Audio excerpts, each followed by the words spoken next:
Cyril Raymond will not make it easy, and it's a lightning reaction from the young Frenchman, but the Latvian has got him on the run to turn one. So Randy Snittis leading from Cyril Raymond. It's Walfredson who slots him behind. Who's going to go? Joker. Brinderson the first to go, and Rennie Munich follows him into the Joker lap. I think this will be a straight fight between these two now. I think we'll see Nittish in the forward, although Walfredson looking at the inside of Cyril Raymond. He needs to get his head down and get after Nittish, because I think it's going to come into who Joker's when.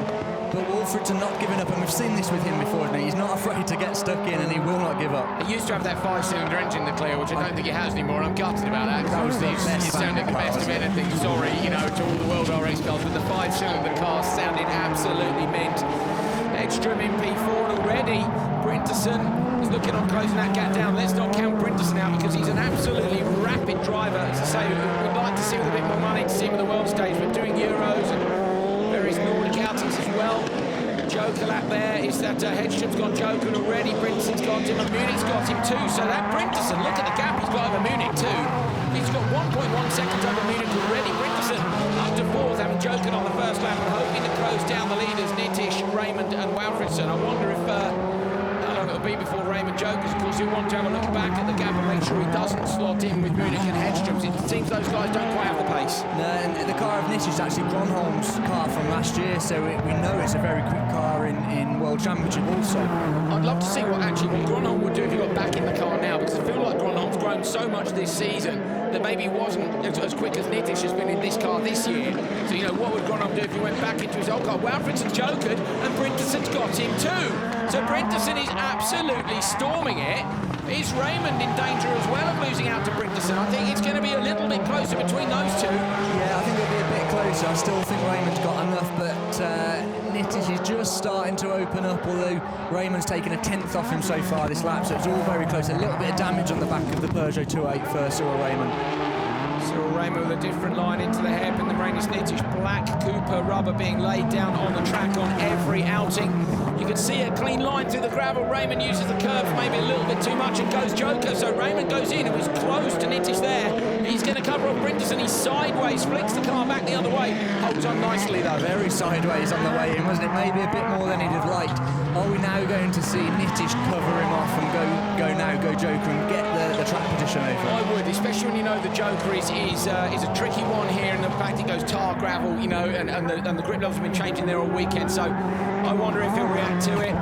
We know that Raymond took a 10th off him on the previous circuit. So round the left, what's the Latvian star going to do? Watch this through turn one. This corner's so good. There you go, look, fully unloaded, and he does go, I think, Joker. Yes, he does. So in towards the curb, let the car run wide, keep it tight. Still Raymond's flying on the inside. This needs to be good from Nittish. Raymond's on the fly. Raymond up the inside. He's going to take the lead. Nittish pushes him into the curb. Nittish stays on the right-hand side through the right-hander. Raymond should be on the inside on the run into Velodrome, but he can't quite. The 2A has to drop in. He goes wide. He'll try to undercut him on the exit. Find the traction. Smoke pours on the 2A, but he can't quite get it done. Great stuff from Nittish, wasn't it? They'd have told him on the radio, you're going to come out side by side. And yes, there was a little rub, but respect from both guys, which is great to see. But Nittish closes him down. Raymond looking at the inside.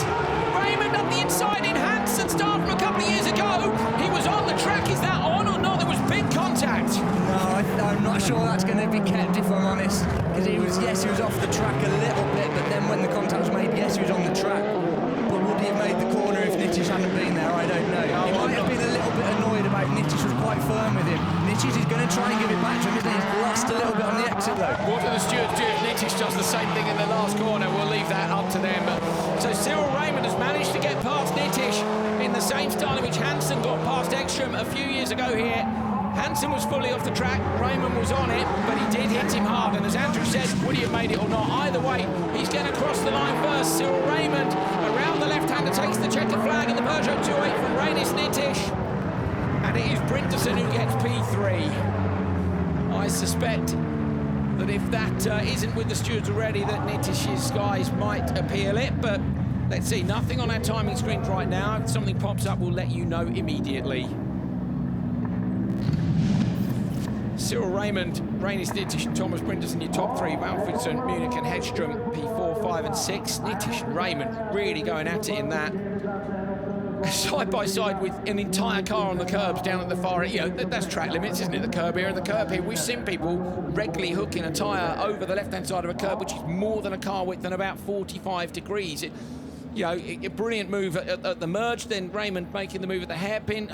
We'll see. Interestingly, I'm not sure if the track announcer was going to stop Raymond and interview him, but he didn't stop if he did ask him to, so he might not want to stop with Nitish behind him.